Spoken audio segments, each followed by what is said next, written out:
Olá a todos, graça e paz, tudo bem? Hoje nós vamos dar continuidade à nossa aula da EBD do dia 5 de abril de 2020, foi domingo passado, e o assunto que nós temos a tratar nesta aula é um assunto bastante relevante, né? Nós vamos falar aqui de o mistério de Deus. A lição, ela tem um cunho teológico, não tanto sistemático, porque a gente não está falando da vida de Deus ou da natureza de Deus, do Espírito Santo, de Jesus, e não é tão sistemático assim, mas ela tem um cunho teológico, tá? Então a gente vai aprofundar um pouquinho nesta lição e eu tenho certeza que vai acrescentar muito às nossas vidas, tá bom? A gente vai iniciar então aqui falando sobre o mistério de Deus nesta lição. Mistério de Deus não se trata de algo misterioso, mas trata-se de algo que estava oculto, né? E agora foi revelado por Deus. O mistério que esteve oculto desde todos os séculos passados, todas as gerações, que agora foi manifesto, podemos entender que o mistério de Deus é Cristo. Nada mais é, nada menos é do que Cristo. Por quê? Deus, desde o início da criação do mundo, do universo, Deus se preocupou na salvação do homem, né? Então, Paulo e outros escritores vão dizer que o mistério de Deus, ele nada mais é, para a gente entender hoje, que o plano de salvação, né? O plano da salvação de Deus de salvar toda a humanidade, de salvar o universo, salvar o homem, salvar o ser humano. Este era o mistério de Deus que estava oculto. Por quê? A gente lê, a gente entende, a gente ouve e a gente sabe disso, tem a certeza que o povo escolhido por Deus é um povo judeu, é um povo da nação israelita, de Israel. E a gente vê que a salvação nos alcançou hoje. Nós não somos judeus, a gente já comentou isso em algumas aulas, presencialmente. Nós não somos judeus, nós somos gentios. E o evangelho chegou até nós, a salvação nos aproximou também de Deus e chegou até nós, né? Pelo amor de Deus. Falamos na outra aula sobre a união, sobre o amor, sobre a comunhão. E esse amor de Deus, que é incondicional, nos alcançou através do seu Filho Jesus Cristo. Nós vamos começar então a falar, não tem como a gente comentar nessa aula aqui sobre o mistério de Deus revelado em Cristo e falar sobre o plano da salvação, né? Segundo Paulo e alguns escritores, o mistério de Deus era um plano da salvação, sem a gente de fato falar do plano da salvação, que é o plano salvífico de Deus para o ser humano. Então a gente vai começar agora a falar sobre o plano da salvação. Podemos entender o plano da salvação da seguinte maneira: só existe salvação porque existe perdição. Nenhum homem pode ser salvo se não tiver sido perdido, né? E antes mesmo de entrarmos no mistério de Deus, que é o plano da salvação de fato, precisamos entender e reconhecer que nós somos pecadores. Vamos ver a palavra do Senhor que diz em Romanos 3:23, Romanos 5:12 e Romanos 6:23. Romanos 3:23 vai dizer assim, a palavra de Deus: porque todos pecaram e destituídos estão da glória de Deus. Romanos 5:12. Pelo que, como por um homem entrou o pecado no mundo, e pelo pecado a morte, assim também a morte passou a todos os homens, por isso que todos pecaram. Então, se todos pecaram, olha só, nós estamos perdidos. E para sermos salvos, né, para entrarmos no plano da salvação, antes eu precisava de algo, precisava estar perdido, né? Então o pecado faz isso, ele faz a separação entre nós e Deus. Por essa separação, por pecarmos, nós não conseguimos a nossa salvação, porque alguma coisa está nos afastando de Deus. Então vem um plano de Deus, o plano da salvação, para nos remir desse pecado, nos tirar dessa perdição, para nos garantir a salvação. Agora Romanos capítulo 6, versículo 23, diz assim: porque o salário do pecado é a morte, mas o dom gratuito de Deus é a vida eterna por Cristo Jesus, o nosso Senhor. Agora, de que morte é essa que nós estamos falando? nós estamos falando da morte eterna. Né? Então eu pergunto aqui para os irmãos pensarem aí, né? Para os jovens também pensarem. Você é pecador? Você conhece alguém que é pecador? Nós somos pecadores, eu sou um pecador, eu reconheço isso. Então, toda a humanidade é pecadora, porque a palavra de Deus vai dizer que todos pecaram, né, e destituídos estão da glória de Deus, ou seja, isso já está afastado da glória de Deus. Todos pecaram. Agora, vai dizer que o salário do pecado é a morte. Que morte é essa? É a morte eterna. Quem é que quer morrer eternamente? Ninguém, né? Ninguém quer morrer eternamente. E agora, Deus, ele revela o seu mistério através da vida de Cristo, através da vida de Jesus, pela salvação do homem. E aí ele cria um plano de salvação, né, para que salve toda a humanidade. Que plano foi esse? Então a gente entende que lá desde o Jardim do Éden, do início da criação do mundo, em Gênesis, nós vamos ver que houve o pecado em Eva, em Adão, e o pecado entrou no homem. E esse pecado entrando no homem, ele afasta o homem de Deus. Deus, então, ele cria um plano da salvação para resgatar esse homem, que foi a sua criação, que é a sua criação, para adorá-lo, para glorificá-lo. Então, nós fomos feitos para isso, para adorar a Deus, para glorificar a Deus.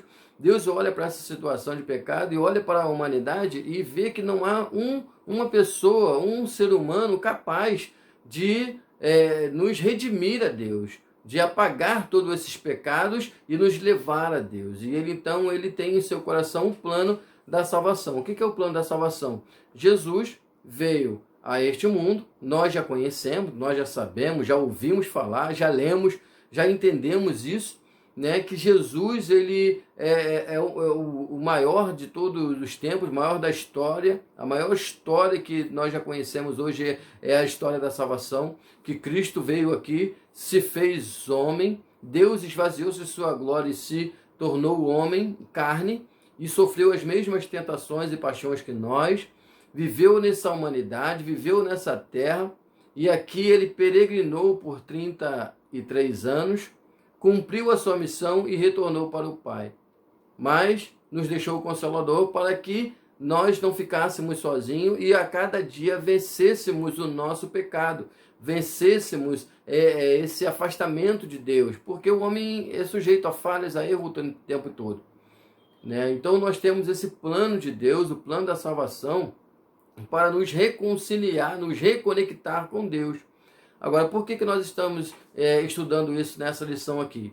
A gente tem falado da igreja voltar aos princípios, a gente tem falado de evangelização, a gente tem falado de discipulado, isso nossa igreja. O pastor tem falado muito que a gente precisa olhar o nosso próximo, cuidar do nosso próximo, olho no olho, abraçar ele, viver ali intensamente, atender as necessidades, assim como foi na aula passada que a gente comentou sobre a união dos irmãos, né, sobre a comunhão. O que eles faziam lá em Atos? Eles estavam unidos, eles viviam em amor, eles viviam em comunhão, e ali sabiam da necessidade um do outro. Mas aqui nós estamos hoje estudando sobre o mistério de Deus. Que mistério é esse? O mistério que foi revelado através da vida de Jesus Cristo, que nos trouxe o plano da salvação. E graças a Deus por isso, porque outrora estávamos perdidos. Mas Deus é tão misericordioso, tão maravilhoso, que nos traz um plano para salvar a humanidade. Né? E a gente precisa nos reconectarmos com Deus. Através da vida de Jesus Cristo, nós conseguimos nos reconectar com Deus, porque o pecado nos afasta. Agora, não existe um ser humano capaz de fazer essa conexão. Aí eu falo com os irmãos assim: pastor, mas o salário do pecado é a morte, né? Então, voltando aqui ao texto que nós lemos, diz que o salário do pecado é a morte, né? Agora, como a gente vai entender isso? Que morte é essa? A morte eterna. Mas vai morrer quem? Quem tem pecado. Aí Jesus, então, por que ele morreu na cruz para me salvar? Eu comentei isso uma vez na aula com os irmãos, que é uma pergunta bastante relevante e interessante. A gente está fazendo evangelismo e de repente alguém pergunta assim: mas por que Jesus morreu por mim? O que eu fiz? Eu nem existia naquela época, né? Na época de Jesus, ele veio e tal, e todo mundo fala, ele morreu por você, ele morreu por você, ele te ama porque ele morreu por você. Aí a pergunta é, por que Jesus morreu por mim? Então lá vai a resposta, né? Jesus morreu por nós, ele veio, esvaziou-se de sua glória, tornou-se homem, nasceu aqui, cresceu aqui, sofreu as mesmas tentações e paixões que nós sofremos no dia de hoje, mas ele, em 33 anos de vida, ele não pecou. Ele foi um homem, e assim como ele ainda é, um homem santo, sem pecado algum. Mas então por que que ele morreu? Porque justamente por causa do plano da salvação. Se eu sou pecador, se eu sou um homem que eu não tenho direito de ir ao céu, para o céu, morar com Deus, adorar a Ele na beleza da sua santidade, lá na glória, na minha vida eterna, se eu sou uma pessoa que peco e não tenho essa condição, Deus então ele envia a Jesus Cristo, né, como um plano para poder salvar a mim. Então a explicação é, Jesus vem e ele vai me salvar, mas ele não tem pecado. Quem tem pecado? Eu. Então ao invés de eu morrer pelos meus pecados, para alcançar a glória de Deus eu não vou conseguir porque eu sou um pecador, Jesus vem e morre no meu lugar, né? Ele vai até a cruz do Calvário. A palavra de Deus vai dizer em Isaías que Cristo levou sobre si as nossas dores, os nossos pecados, né? A nossa condição de ser humano pecador, Cristo levou sobre si. Então ele sofre todo essa situação que ele passa, né? Ele é esbofeteado, ele é açoitado, ele vai à cruz do Calvário e ali ele expira gota de sangue, coloca um coroa de espinho na sua fronte, e Jesus ele morre pendurado na cruz do Calvário para morrer por mim que sou um homem pecador. Mas isso pelo plano de Deus. Deus tinha esse plano para poder salvar minha pessoa. Então a resposta para a pergunta que alguém possa fazer é: por que Jesus morreu por mim se eu não existia naquela época? Que não entendi isso aí, me explica. É o seguinte: eu sou pecador, não tenho direito à salvação.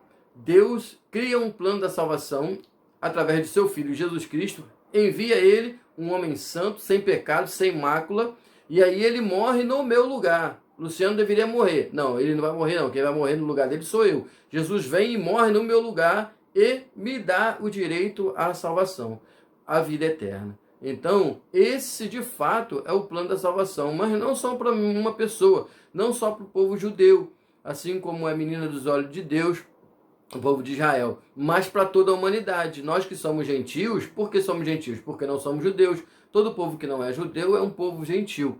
E então a salvação nos alcança, chega até nós pelo plano lindo, maravilhoso de Deus, que é o plano da salvação.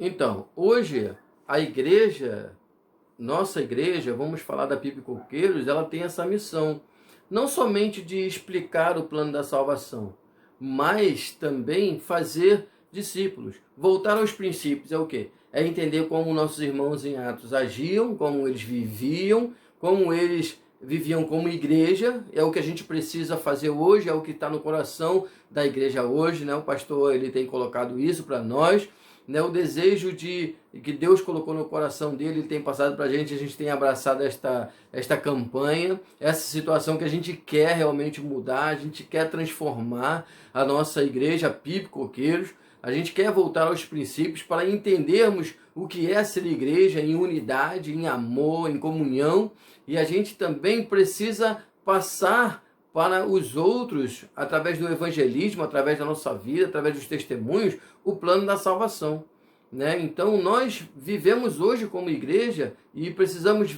viver a igreja dos primeiros tempos, né? Voltar aos princípios que a gente já tem batido nessa tecla, e a gente tem que entender também que a gente precisa divulgar, falar, explicar, expor o plano da salvação. Por que o homem precisa ser salvo? Né? Por que toda a humanidade precisa ser salva? Qual é a missão da igreja hoje? É pregar o evangelho a toda criatura. João 3,16, porque Deus amou o mundo de tal maneira que deu o seu Filho unigênito para que todo, aquele que nele crê, não pereça, mas que tenha a vida eterna. Tá bom? Nós vamos agora para a parte da conclusão, E eu quero antes fazer uma ilustração aqui para os irmãos poderem entender um pouquinho daquilo que a gente já comentou.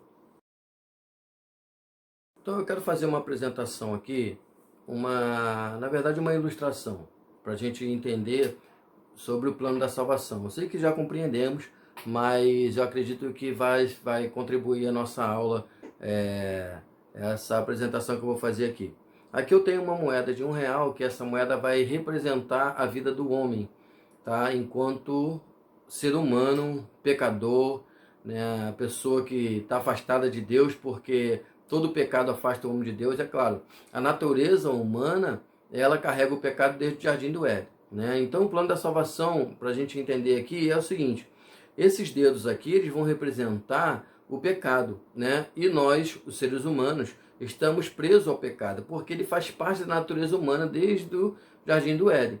Aí Deus, então, nasce no coração de Deus criar um plano da salvação. O que é o plano da salvação? É enviar Jesus Cristo para que morra por nossas vidas, para que a gente alcance a salvação e nos religar a Deus. Então, essa moeda aqui representa o ser humano, o pecador. Esses dedos aqui representam o pecado. E essa mão aqui vai representar Jesus, né? O homem está preso ao pecado, ele não consegue se reconectar com Deus. Deus, então, através do plano da salvação, envia Jesus que tira o pecado do homem. Então o homem fica livre do pecado, né? Ele ficou livre do pecado e o pecado fica em Cristo Jesus. Assim, quando ele morre na cruz do Calvário, ele leva os nossos pecados sobre si e deixa o homem livre e reconecta-o com Deus, né? Então o plano da salvação é um plano extraordinário, o melhor plano que já existiu em toda a história, né? Então, novamente, a gente, ser humano, né, enquanto não convertido, mesmo convertido, estamos presos ao pecado, mesmo não querendo estar, estamos, porque faz parte da natureza humana. Deus então cria um plano da salvação para que Jesus, ele venha e pegue o nosso pecado e apague o nosso pecado, né? Ele leva na cruz do Calvário. E Jesus, ele tem a capacidade de fazer com que o nosso pecado desapareça. Por quê? Porque ele é o plano de Deus, ele é o mistério de Deus para toda a humanidade. Então esse mistério que nós falamos desde o início, não se trata de algo misterioso, mas se trata de algo que estava oculto em Deus e foi revelado em nós através de Jesus Cristo. Tá bom? Agora nós vamos para a parte final, da conclusão aqui da nossa aula. Então, concluindo a nossa aula, nós vamos fazer o resumão, que primeiro, o mistério de Deus é algo que estava oculto e não de fato algo misterioso, algo oculto que foi revelado, e o mistério de Deus foi revelado em Cristo Jesus. E através disso ele criou o seu plano da salvação, né? Nós falamos então do plano da salvação para as pessoas. Nós evangelizamos, nós pregamos, nós falamos através da nossa vida, através de testemunhos. Agora, eu quero convidar você, meu irmão, fale com as pessoas, fale sobre o plano da salvação, conte para elas suas experiências, as coisas que você tem vivido em Deus, as coisas que Jesus fez por você. Fale a respeito de Cristo, fale da salvação, fale porque Jesus veio aqui nessa terra e sofreu por mim e por você, sofreu por nossos pecados. Fale porque Jesus morreu. Agora, nem todos irão aceitar isso, nem todos, mas a salvação, ela vai ser pregada, ela vai ser feita. A evangelização, ela vai ser feita por mim e por você. Agora, aquelas pessoas que se converterem, tem gente que entende logo de cara o plano da salvação, mas tem gente que leva um pouco mais de tempo. É aí que entra a igreja, é aí que entra a Pipe Coqueiros, né? Na questão de investimento em tempo. O pastor tem falado isso: invista em alguém. Olha para alguém aí, irmão, já deu um abraço em alguém hoje? Invista numa pessoa. Vamos criar pequenos grupos aqui para um investimento em tempo, um investimento em pessoas. Aí entra a nossa missão, a minha e a sua missão de tempo, de igreja, de investir em alguém. Aquela pessoa que não entendeu ainda o plano da salvação, que leva um pouquinho mais de tempo, ela precisa realmente de caminhar com alguém. Alguém precisa caminhar com ela, alguém precisa estar junto. Então, a gente precisa investir esse nosso tempo para que o plano da salvação, ele alcance a humanidade, para que não fique somente para nós. Eu já entendi. Eu sei que Deus, ele me ama, eu sei que ele enviou Jesus Cristo para morrer pela minha vida, para me garantir a salvação e uma vida eterna gloriosa com ele. E eu sei também que eu não quero morrer a morte eterna, porque Jesus, ele já veio, já morreu por mim, ele já me deu essa garantia de salvação. Agora depende de mim. Então eu preciso passar isso, né? Então eu comentei também com os irmãos, numa das aulas, dei até uma ilustração lá de uma cadeira, por exemplo. A gente só vende aquilo que a gente compra. Então, se eu falo para os irmãos assim, ó, irmão, estou vendendo aqui uma cadeira, e o irmão quer comprar, custa R$ 50. O irmão vai poder sentar, ela está boazinha. É uma coisa. Agora, se eu falar para os irmãos aqui, irmãos, olha só, estou vendendo uma cadeira, ela é acolchoada, poxa, o irmão, quando sentar nela vai se sentir confortável, ela só vai poder encostar suas costas ali, vai se sentir tranquilo. Quer, irmão? R$ 50 apenas. Isso aí não vai nem doer no bolso do irmão, sabe por quê? Porque o irmão vai estar tão confortável que vai sentir a vontade em comprar essa cadeira. Eu vou conseguir vender, por quê? Porque eu estou comprando o produto. Na realidade, Jesus não é um produto. Não entenda mal. Jesus não é um produto. Jesus é alguém muito, mas muito especial, que morreu por mim e por você. E eu preciso partilhar ele. Eu preciso partilhar ele porque ele é bom. É algo maravilhoso, extraordinário. Eu preciso viver enquanto igreja a vida de Cristo e partilhar a vida de Cristo em nós. E eu quero fechar aqui a nossa aula com um versículo da Bíblia que se encontra em 1 de Pedro, no capítulo 3, no versículo 18. Vou ler aqui para os irmãos, para a gente poder encerrar. Antes, crescei na graça e no conhecimento do nosso Senhor e Salvador Jesus Cristo. A Ele seja dada a glória, assim agora como no dia da eternidade. Amém. Ou seja, glorifiquemos a Deus, aprendamos com Ele, né? Vamos buscar conhecimento em Deus para que a gente consiga o tempo inteiro dar a Ele a devida glória, tudo aquilo que Ele merece, porque Ele é digno de toda a honra, toda a glória e de todo louvor. Tá? Que Deus abençoe os irmãos poderosamente, em nome de Jesus, e até a próxima aula. Amém.